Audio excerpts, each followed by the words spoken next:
Hello, everyone, and welcome back to Coach Craig Sports. Today we have another 2021 team preview. This time it's going to be the Atlanta Falcons. Once again, I am not by myself. I'm joined by a good friend of mine, a friend of the channel as well. If you guys remember the first deeper dive into Dynasty from this season, and it's Dan Brown over at Dan Brown NFL on Twitter. How are you doing tonight? Doing good, Craig. Excited to talk some Falcons football with you tonight. This is kind of an episode we've been trying to get into the scheduling for quite some time now. So finally, I'm happy we were able to lock it in and get it done here before the final preseason game. Yeah, and at least there's a little bit of this year's kind of unique too, because you got that last preseason game, then there's about a week off too. So luckily for myself, when doing these team previews, I have a little bit more time with that. But like I said, on some of these other ones that I had people join me with, doing 32 all by yourself gets a little bit boring. So bringing in some people, talking about their favorite teams and some insight as well. So if you guys are new to the team series, haven't seen it already before, what we're going to be doing, we're going to be going through doing the ECR and the ADP for half point PPR according to Fantasy Pros for each position group, talking just a little bit about them, the guys that are going around them. So we're going to start off with quarterback Matt Ryan, ECR quarterback 14, ADP quarterback 15. He's going about the 10th round overall, middle of the 10th round.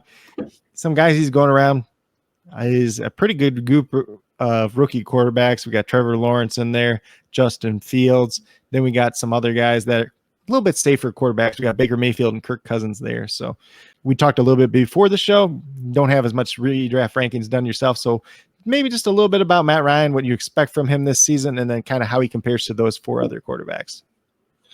Yeah, I've actually been a supporter of Matt Ryan for quite some time. He's taken a lot of flack over the years as kind of being, thrown the towel at for being part of the reason the Falcons have struggled to get the job done offensively over the years. And I think that for the most part, if you know the Falcons, that's shenanigans. Our defense has been abysmal for what's years now. We haven't had a pass rush since the early 90s at this point. And I think Matt Ryan's just kind of unjustifiably taken a lot of flack over the years. And he stayed afloat in my books just because of the sheer volume that we were putting through the air down there in Atlanta. And coming into 2021, we're seeing a tide change here. Arthur Smith coming in, implementing his new play action, run heavy system, working off of 12 personnel sets. So I am tempering my expectations for Matt Ryan this year. I expect the volume to be down, a little bit this year, even with the additional games added. Maybe it ends up equaling out right around his totals, just around 600. But if Matt Ryan's not getting the volume that we've seen in the past, I just don't know that he possesses the upside. Can he capitalize on the efficiency in that Arthur Smith offense? We'll see. There's no Derrick Henry down here in Atlanta. And while I do appreciate this Falcons offense, I don't think that the run game is going to be really substantial enough for him to have, the efficiency that a Ryan Tannehill saw this past year with Derrick Henry out of the backfield. I just don't think that running back presence, there's not enough there to demand the respect and really allow a Calvin Ridley to flourish like an AJ Brown did this past year. Yeah, and just compared to like those other four quarterbacks, Trevor Lawrence, Justin Fields, Kirk Cousins, Baker Mayfield, who would you take over Matt Ryan, and who might you take Matt Ryan over out of that group? Really, Matt Ryan, Kirk Cousins, they're essentially the same guy to me at this point in their respected careers. Kirk Cousins, put up a super efficient year this past year. And really, that's kind of best case scenario for Matt Ryan is if he's able to kind of match what Kirk Cousins did this past year. So flip a coin for those two guys right there. I do like Kirk Cousins' schedule to begin this year. It's very favorable. But ultimately, those guys are probably not going to be my choice here. I'm probably going to chase the upside. Talking redraft here, I'm going to give the nod to the rookie Trevor Lawrence, #1 overall pick. We've been talking a lot about this preseason about Justin Fields and Trey Lance. Well, let's not forget Trevor Lawrence is, one of the greatest prospects we've seen come into the NFL since Andrew Luck himself. And I think it goes a little bit more untalked about Trevor Lawrence also possessing a little bit of that rushing upside. The only thing that's really keeping me even slightly hesitant on Trevor Lawrence is Urban Meyer. And, of course, now he's lost another weapon with the ETN injury recently. So that's another a piece to that offense that could have perhaps really kind of flung Trevor Lawrence ahead a little bit more. But Baker Mayfield's not a guy that I've really ever been targeting. He kind of falls into that Kirk Cousins, Matt Ryan play calling scheme, emphasis on the run, and you really got to bank on the efficiency in the passing game. And if that efficiency is not there, you're really left with a pretty low floor. So I'm going to still tip my hat to Trevor Lawrence simply because I know he's going to be starting week 1. As much as more than anybody how much I love Justin Fields, and I have been gobbling up shares of him, whether it be redraft dynasty or any other best ball leagues. But Trevor Lawrence would probably be my pick over all guys mentioned here. Yeah, so honestly for me, Matt Ryan I do have ranked the highest out of that group of 5, but I do like the upside of Justin Fields, and these are guys you're going to be picking as your quarterback too. If you're only in a 1-quarterback league, I'm probably going to take a guy like Justin Fields, a guy like Trey Lance, just for that upside. Hopefully pair them with a little quarterback that's a little bit safer, and then you have that guy down the stretch. I do like Kirk Cousins a lot this year. I think I'm probably one of the higher people on him. Like you mentioned, that easy schedule as well. I'm not very high on Trevor Lawrence this year. Just Urban Meyer offense, it's just kind of a mess down there in Jacksonville still. I know it's going to take some time to sort out. I don't think, and I've been a big proponent of this, I don't think he's going to run as much as people think he is. He ran a lot in college too, and I think that shoulder injury, even though it was his non-throwing shoulder, I think they're going to try to avoid that. They're going to not try to get the number 1 pick in the draft injured by running too often and stuff like that as well. But we'll get moved over to the running backs. The biggest one probably here to talk about is Mike Davis. We got a couple guys after him we can touch on very briefly. Mike Davis is going running back 23 in ECR right now, and ADP running back 25, 58 overall. So he's going back into the 5th round, beginning of the 6th round. And, he's outside that running back 2 range if you're an ADP. He's going around guys like Kareem Hunt, Chase Edmonds. I'm going to throw Myles Gaskin in there too as well, because it seems like a lot of drafts you're making that choice between Mike Davis and Myles Gaskin. So maybe kind of what you expect out of Mike Davis this year, and then how he compares to those other 3 running backs. Yeah, I mean, Mike Davis is that late breakout, if you will, running back, coming up, I think, 28 years old at this point in his career. But what he did this past year in Carolina can't go unnoticed.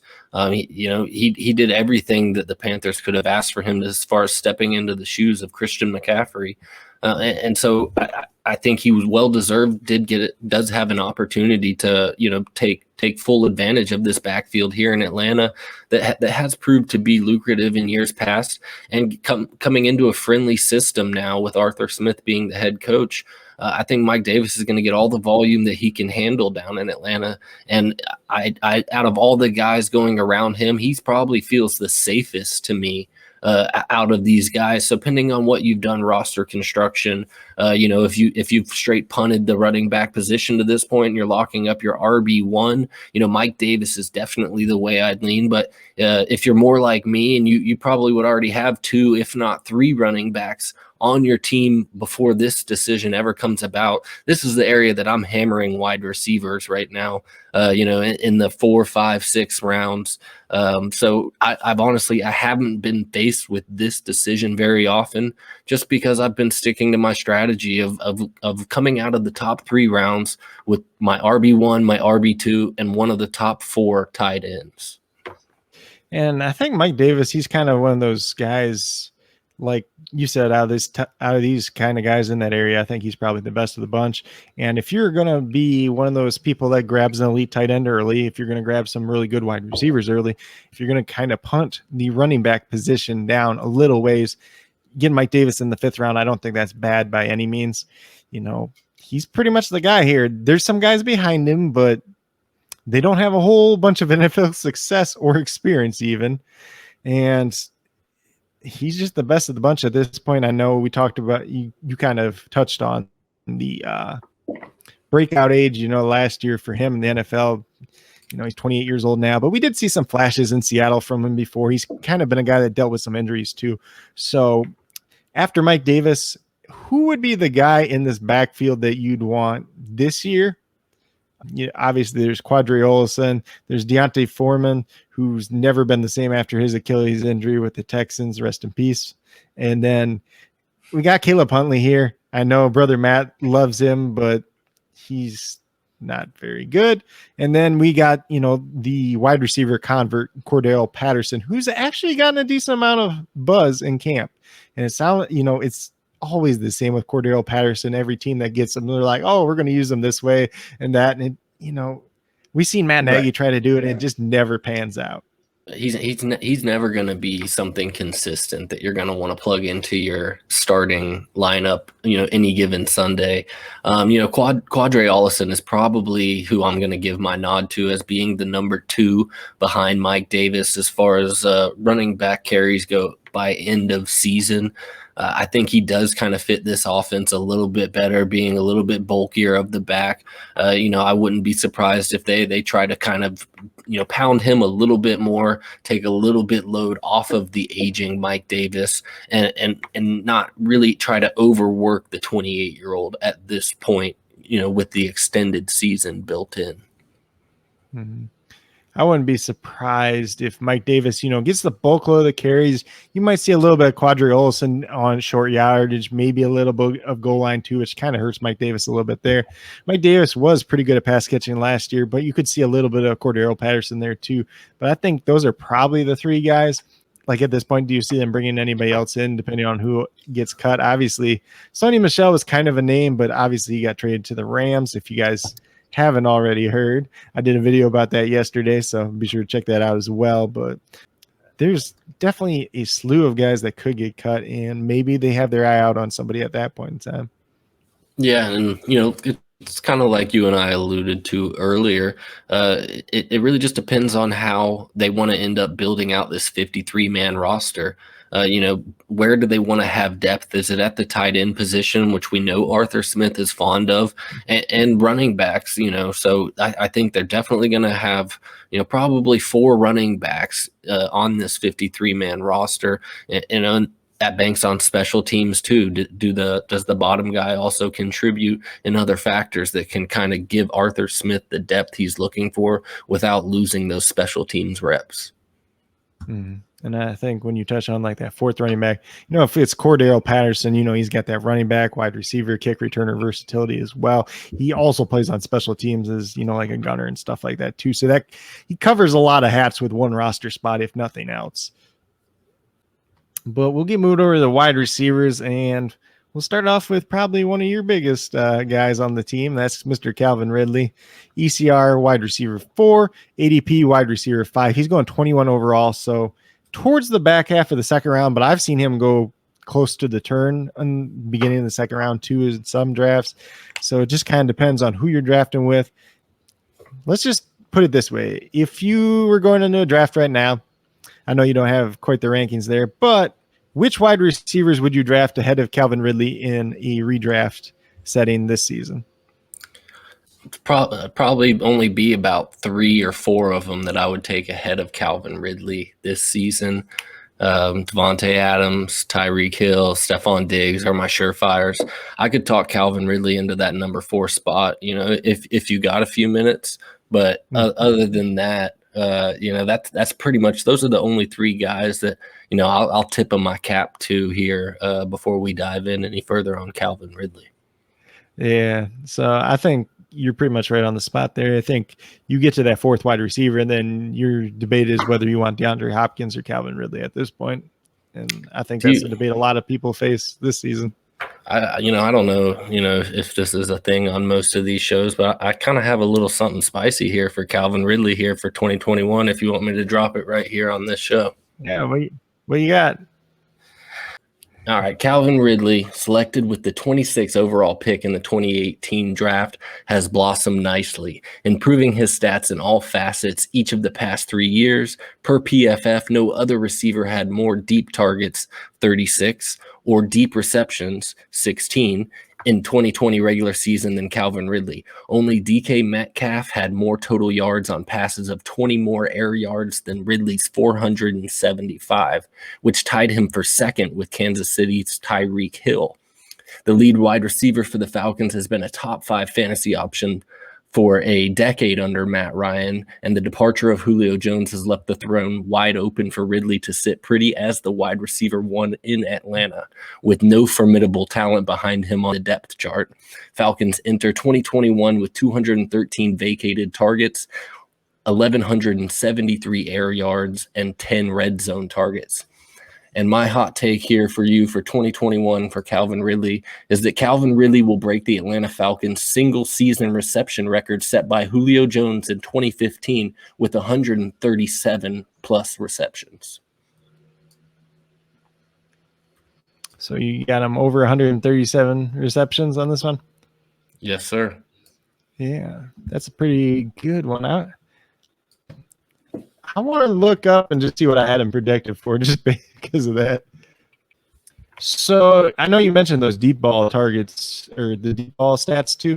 Do you worry about Matt Ryan's kind of fading a little bit on the deep ball efficiency, and then how that might look in the Arthur Smith offense as well? If there's going to be as many deep shots, or maybe that, do you think that could affect Calvin Ridley at all? Let's just put it that way. I think with Calvin Ridley's talents as far as creating separation, that mixed in with the play action heavy play calling, the yak is going to be there for Calvin Ridley, who we've seen excel. My man, believe it or not, has been putting in extra work on his routes this year. He's really made that a focal point. He said he wants to be the best route runner in the NFL, and I'm excited to see him this year being top dog for Atlanta. So let's see. Yours was a little bit spicy with the 137 receptions. I do have him down for 107 right now. So, well, we were going to do a little hot take episode but for True North, and it didn't quite come together in time. So I figured I would drop that one in here since we were talking Falcons. All right. That's probably enough about Calvin Ridley at this point in time. We'll talk about some of these other wide receivers. The biggest name that pops up, obviously, is Russell Gage. We seen him have some success last year, and he comes in at ECR wide receiver 55, ADP wide receiver 62. So there's a little bit of a discretion between those two. The experts are a little bit higher on him than the general consensus, like population out there, the average Joe Schmo. He is 157th overall. I think that puts him about, around 13, 14 or so. He's going around guys like T.Y. Hilton and right now Marquez Callaway, but I assume Marquez Callaway is his ADP is probably going to rise after, that last preseason game. So give me what your thoughts are about Russell Gage, how he kind of fits into this offense, where you would feel comfortable taking him. Yeah, I do like Russell Gage. I picked up a good share of him this past year in Dynasty formats. He kind of emerged as a target there, especially in games where we knew Julio Jones was, or Calvin Ridley for that matter, was sidelined. He really showed that he could step up and kind of be that target that Matt Ryan needed. So I do like Russell Gage here. We're talking about opportunities in Atlanta as much as Calvin Ridley, I believe, is going to eat, and my man, who we'll talk about here in a minute. Also, there's still plenty of opportunity there for the Falcons. I think Russell Gage is going to get plenty. As far as going around these couple of guys, like you mentioned, Marquez Callaway, I do think he is on the rise. And with Jameis Winston now being the starter there in New Orleans, it really becomes a question. Marquez Callaway is definitely the shiny wide receiver there right now. But Traquan Smith, while he's been a little banged up as of late, there was a lot of hype surrounding him the moment that we heard Michael Thomas is down. So we're talking about a couple of guys, and I think Marquez Callaway has actually leapfrogged Traquan at this point with ADP, with the production that we saw this past preseason game. You pull off a couple of catches like those. Now, let me just say those were big boy catches right there. There's not a lot of wide receivers that I feel confident I could put in that same position and come down with that catch. So, hat tip to Marquez Callaway. I'm not trying to throw any shade on him, but I think the Traquan Smith is a lot closer to Marquez Callaway than ADP is trending right now. So if you can get a value on Traquan this year, I think now's the time to do it, because Marquez has everybody's attention. T.Y. Hilton's pretty much an afterthought for me at this point. I I'd be hard pressed to get him in the last round of however many rounds we're drafting. Just that Colts offense, JT is a piece that I like. And that's if I don't think about his ADP. It's kind of fluctuated this year, gone up and down a little bit. So if you got in at the right times, congratulations. But, I really do like Russell Gage, and I will take him above pretty much most guys right in that area just because of the opportunity that he has, I think, this year. I think here, let me ask you a good one. So this is drama aside, but Cole Beasley or Russell Gage, who would you rather have in that? Like, assume Cole Beasley didn't have all this other drama going. Like, just assume Cole Beasley is going to play all season, like play all 16, 17 games. I'm probably going to go with Russell Gage. I think he just really still has more of a higher ceiling than what we'll see from Beasley. I think what we saw this past year from Beasley was his absolute ceiling, essentially, and to see that production really come back, him being another year older at this point, them also having more options in the passing game there in Buffalo. I would definitely tip my hat there to Russell Gage. Yeah, I just put those two out there because, they're both kind of slot players. They're both guys that you think they're more like floor plays, kind of safe options. So kind of back to the initial question with Russell Gage, what round would you feel comfortable drafting him in for redraft? I mean, obviously it's going to kind of depend on my roster build to that point. But he's definitely, going around wide receiver 55. I'm definitely going to end up with a few shares at that current price tag, pending my roster construction. Yeah, he's going around that 13th round right now. So would you feel comfortable taking him there? Would you take a shot on him, like even in the 12th round, depending on like what's there? Yeah, depending on what's there. But I am not, as much as I love Calvin Ridley and the rookie tight end down there, Russell Gage is very much a guy that I will be targeting. I just want any piece of this Atlanta passing game that I can get, just because I know how much vacated volume and opportunity is there in Atlanta. Okay, and then the last guy, kind of, in that wide receiver group, we got almighty Zacchaeus, however you want to say his last name. So he is ECR wide receiver 116, ADP 92 right now. He's essentially undrafted. He's free. You can pick him up if you want to take a shot on him, unless you're in the deepest of leagues, essentially. In Dynasty, he might be owned, but in redraft, he's probably out there. He's a guy that I took a shot on in the Scott Fish Bowl. Just kind of give me your quick little thoughts about him. We did see him have a little bit of success when Julio was gone last year. He was the guy that kind of played on the outside rather than Russell Gage at times. He's a guy that the Falcons actually do like. He's definitely a lock to make this Falcons roster, and I think he will slide in pretty much as the wide receiver 3 or 4 pretty much, and not see a ton of usage on a weekly basis. But if Gage, who we did see get banged up a little bit this past year as well, for any reason is going to miss any games, OZ steps in and he's instantly kind of going to have a pretty decent target share that he could get back on a weekly basis. So he's a guy that I have on a lot of dynasty teams. The moment Julio Jones went out the door, my interest in him obviously came up a little bit more. Most people were focused on Russell Gage because they got to see a glimpse of him this past year when Julio was not healthy. But OZ is a guy that has had my attention for some time and was a sneaky kind of dynasty pickup this offseason once the departure of Julio Jones became finalized. Yeah, he might be one of them guys that's probably a little bit better for best ball too, because then you don't have to worry about when he gets his opportunity. But, if Calvin Ridley gets hurt, if Russell Gage gets hurt, if Kyle Pitts even gets hurt, he's probably going to be on the field a lot more, and then he's going to be worth something at that point.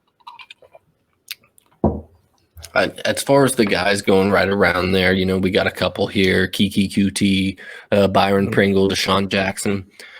There is probably a part of me that might take a shot on the Pringle Meister over OZ, just because I think, there's a good chance he sees more snaps just with the personnel there. and we're not really sure about the wide receiver too. Everybody's kind of, beating that Mecole Hardman drum again this year. And I've got quite a few shares of him as well, but when you watch it in preseason, they were really trying to pepper Mecole with balls this past preseason game, and him and Mahomes just couldn't really get on the same page, and you could kind of see the frustration, and that kind of is summed up Mecole Hardman's career there in Kansas City, and you saw it firsthand. So if there's really kind of any hype right now on Mecole Hardman, I think now is an opportunity to sell. If you're waiting on that 2-touchdown game, enough duds might come by to where that 2-touchdown game doesn't matter. Right now might be an ideal time to capitalize on that situation. Byron Pringle could come in and easily see more meaningful snaps. The ones that you're hoping Mecole Hardman is playing, Byron Pringle could very easily be there. Demarcus Robinson, he'll just be out there running routes, not catching any balls, but he'll have a higher snap share than everybody else. But 2 targets to show for the 34 routes that he ran. Yeah, I believe he's another former Gator, ain't he? Yeah, he is. Gotta get those in there when we can with you. Is there any other flyers or stashes for Dynasty at the wide receiver position? I know there's not much out there. I mean, it's really just your opinion on Frank Darby at this point, really. Yeah, and once again, Frank Darby is really the only other one on the roster that I even have any Dynasty shares of. And it was just, him being a bigger body receiver kind of gives him a little bit more of a unique build compared to these other guys. Calvin Ridley is not a big man. Russell Gage, OZ is a tiny little guy.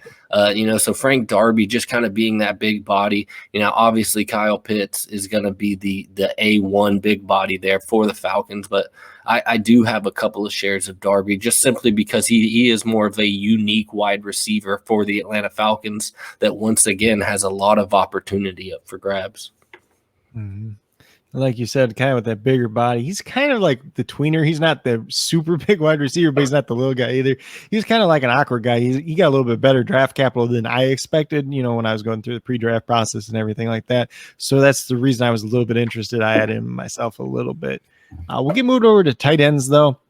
No, this one you're going to be very excited to talk about, and that's Mr. Kyle Pitts. ECR, he actually just got bumped up to tight end 5.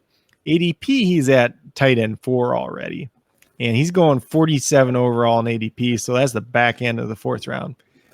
What are your thoughts on that? He's going to get around guys like Mark Andrews, TJ Hawkinson, so maybe just rate those 3 in your mind, and then if you think Kyle Pitts is worth the back end of the 4th round in redraft this season. Yeah, I do have Kyle Pitts as my tight end 4 as far as redraft is concerned, just based off of the dome right here. Mark Andrews, his value has kind of been declining this past off season, and I think it's slipped a little bit too far at this point. And with his ADP, I am interested in Mark Andrews and obviously TJ Hawkinson. I pretty much could make an argument for TJ Hawkinson right there with Kyle Pitts, but just due to the quarterback situation there in Detroit and just, what are we really expecting from that offense as far as putting their players in position to capitalize and achieve, great fantasy points. That's my real hesitation with TJ Hawkinson. Quite frankly, I'm just more confident in Kyle Pitts, his ability in that offense that he's in. I have no problem slotting him in there, and I think the back of the 4th round is right there where he should be, and I will pay that. Let's put it this way, too. With Kyle Pitts, what is a reasonable expectation for Kyle Pitts in his rookie year? You've seen the crazy, you listen on Twitter, all this stuff. Everybody wants to have him, have him have like 1,100 yards and 10 touchdowns. He's still a rookie tight end at the end of the day. So what would you consider a successful rookie season for him and kind of reasonable expectations for him? Well, like you said, at this point, anything other than 120 catches for 1,500 yards and 15 touchdowns, and everybody's kind of view him as a letdown just because of the enormous amount of hype that we have seen surrounding him, and it's really just kind of been the perfect storm from the prospect himself, which everybody was high on long before the NFL draft. And then Atlanta, a pass-friendly offense from years past that he lands in, and with very, very high draft capital, the highest draft capital the NFL's ever seen for the tight end position, and then when Julio Jones left, I think that just really knocked the cork out of the bottle, because all this opportunity, all we've known as far as the Falcons is Julio Jones being, one of the greatest wide receivers the game has seen. It has left the building. Well, right on cue, our man Kyle Pitt steps in, and so the expectations are sky high, and I think he is going to deliver. I don't think that if you draft Kyle Pitts this year, you're going to be disappointed by any means. From everything coming out of camp, coming from the coaches, is that he's been everything that was advertised as far as a person, as a player, and as a teammate. He has been A1 in all aspects of the game, and I am super high on Kyle Pitts, obviously, and I think if you can get him at the back of the fourth round there, then lock it in before you get into that tight end guessing game, middling round tight end, or next thing you know, you find yourself with the late round punt. That's your Kyle Pitts is really one of the last stops before you enter the tight end purgatory. Well, yeah, and for me this season, it's really, I got 7 tight ends, and after that, I'm just not in. Like, the 7th one's Noah Fant. I think he's a teardrop below everybody else, because you got the big 3 that everybody's going to call the big 3. Then you got Kyle Pitts, Mark Andrews, and TJ Hawkinson. So I think they're kind of their own tier. I think Noah Fant's his own tier, and then after that, it just falls out of the sky. And if you don't get one of those 7 guys, I think you're playing the streaming game all year otherwise. But we'll talk about the other tight end in town. It's the guy they traded a 2nd-round pick for just 1 season ago, and that's Hayden Hurst. He comes in at ECR 28, ADP 28, so he's essentially undrafted at this point. Do you see him playing a decent-sized role in this offense? Still, obviously, Arthur Smith likes his tight ends. He likes his 2 tight end sets. Do you think he's going to be out there on the field quite a bit? And do you think there's going to be times this year where we could use Hayden Hurst for fantasy? I do think he is going to be out on the field quite a bit. And I do think he is going to have serviceable tight end weeks. It's just going to be one of those things where I don't think you're ever going to feel great about it. When he's seeing 2-3 targets a game, and he's not necessarily a red zone guy himself. So I just don't really think the upside's there. The moment Kyle Pitts was selected by Atlanta, any and all upside Hayden had kind of went out the window. He's being forgotten at this point, and if you absolutely miss on all your late punt tight ends, once again, the volume, there's a lot of room for targets to go around there in Atlanta, and with the efficiency, sneaking out, he could end up with some pretty decent plays there. But I just, it's not a guy that I'm really looking forward to draft in any format at this time. I echo some of the sentiments that you said too. I think he's one of those guys you kind of just put on your watch list at the beginning of the year to see what this offense looks like. If they're using Kyle Pitts out wide at wide receiver a ton, and Hayden Hurst is in there 65% of the game on snaps, and he's getting targets over the middle of the field, and Kyle Pitts is being used out wide, then that's where maybe you take week 2, you pick him up and you see if he got anything there. But I think there's a lot of questions with the Atlanta offense as a whole, what everything's going to look like once we have all these pieces on the field, because we really haven't seen all the pieces on the field with the preseason for them yet. I don't know if they plan on playing their starters this week or not. I don't think they do. I don't think so either. I think they'll hold out a bunch of guys and kind of really let these guys on the bubble battle it out, try and show something special, and usurp that guy that was looking like a roster lock. Yeah, be really interesting to see if they let Josh Rosen play this week too, since he's just got into town. I definitely think that they'll let him get some snaps, just with obviously the shortage there. And if Matt Ryan's not playing, I could definitely let them see and just kind of see what Josh Rosen can do, get a couple of feels for the ball, just being here in Atlanta. So I think that's definitely a possibility, and that's something I'll be looking for as well. Yeah, that's probably a nice little segue there too. So I don't know if we missed anybody else that could be a potential dynasty stash. Would you consider stashing Josh Rosen or Felipe Franks at this point in time? For those people out there that don't know, I'm a big fan of both. And so the Atlanta Falcons quarterback room kind of went from here to up here for me. I'm not the biggest fan of Matt Ryan, just throwing that out there, but yeah, I mean, obviously, we know that a changing of quarterback is coming. It's not as expedited as many were hoping this past offseason. Matt Ryan very well could be here for a couple more years at this point. But he is a good quarterback to sit behind. So for a Felipe Franks and Josh Rosen, I think they are in a good situation for the prospects or / career, that their career arc, being able to come in here in a play action friendly offense of Arthur Smith and sit and kind of learn.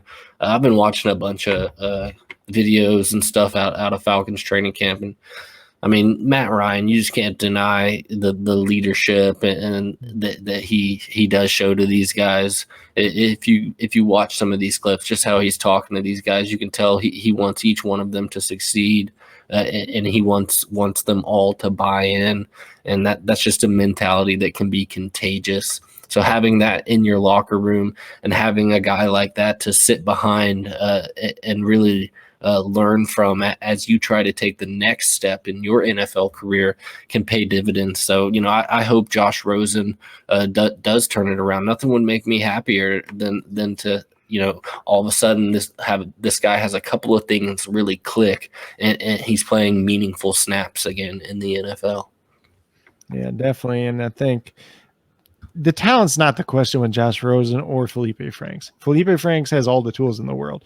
He is somebody that has a lot of good leadership traits too as well, if you talk to anybody from that Arkansas coaching staff from last season. So I think both these guys have a chance to potentially be that successor if everything falls right for either one of them. We're going to get over to the offensive line talk just a little bit. So Falcons offensive line hasn't been the greatest in a few years now. Probably the biggest loss they had was Alex Mack at the center position this past season. And before we were talking, you were saying Jake Matthews and Caleb McGarry pretty much locks at the tackle position.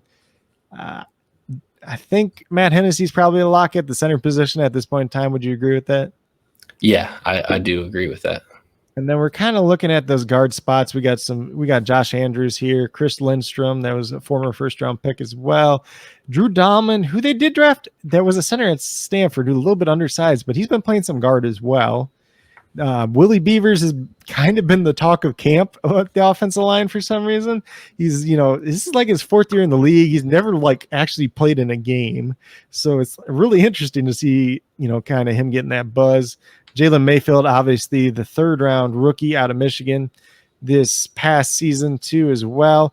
And you haven't heard too much about him really. I think he have like a little bit of injury or setback early on in camp. I can't remember off the top of my head. Yeah, I can't remember.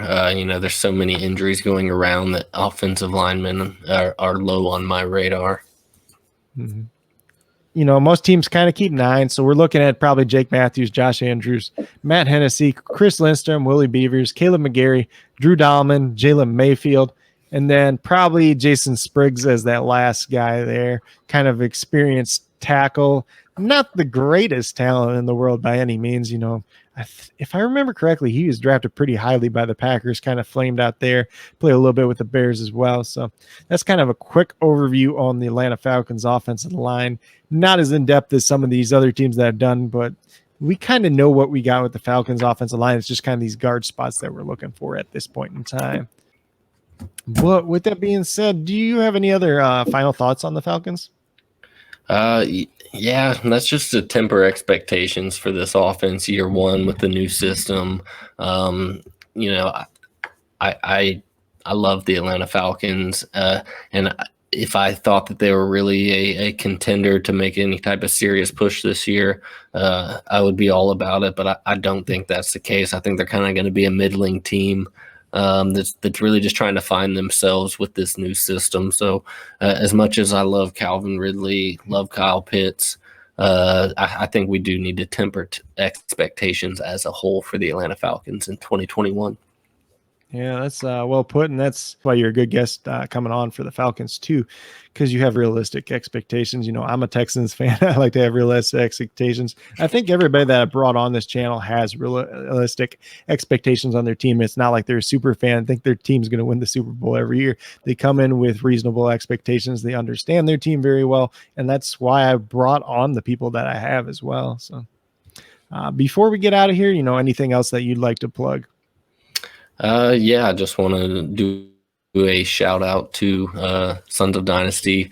Make sure you're following us at Dynasty Sons, and of course, shout out to the guys over there at True North FF. You know, it's been an absolute pleasure. You know, hanging out with guys like Craig right here and many others there at True North. So, website launch is coming out, I believe, this weekend. The news just dropped. So make sure you go check that out. That's truenorthffb.com. It is looking extra fresh and just slapped down with content this year. So, you know, other than that's pretty much the only shout outs I have at this time, Coach. Yeah. Yeah, shout out to the guys that have been working on their website, Trav, Paul. Nate's been helping a little bit over there too, Joe. It's been a long process, and I know those guys have been putting in a lot of work just to make that happen. And, you know, it's been a pleasure having you on here. It's always fun talking. We always go a little bit long, it seems like, but it's always good content. And, you know, for those of you out there, if you don't already follow Dan, be sure to follow him at Dan Brown NFL on Twitter. Like he already mentioned, Sons of Dynasty at Dynasty Sons on Twitter. Check out their new podcast, SODFS, coming on the True North network as well on YouTube. That's definitely going to be a blast over there. These guys are going to help you make some money. And, you know, during the season, I'm going to help you guys make some money too on my channel. But be sure to check them out as well, because there's lots of good people out there, especially when it comes to DFS. And, you know, you and Nate are going to be two of the brightest minds in the business. So I'm definitely excited for you guys. Appreciate that, Coach. Mm-hmm. But with that being said, you know, if you guys aren't already subscribed to my channel, please consider subscribing. Definitely would appreciate it. Really helps to build the community that we're trying to build here at Coach Craig Sports. And that's truly one for you, the viewers, helping you guys with your fantasy football teams, helping you guys with your DFS, like I already mentioned, whether it's NBA or NFL. Talking some NFL news as it comes out throughout the season, talking some NFL draft prospects. And that's pretty much all I got for today's video. Hopefully you guys all enjoyed. And, you know, once again, we would really like to just thank you for taking the time out of your day to watch this video. It definitely means a lot to me, and I assume it means a lot to Dan as well. Yes, sir. But with that being said, we hope each and every one of you have a great rest of your day.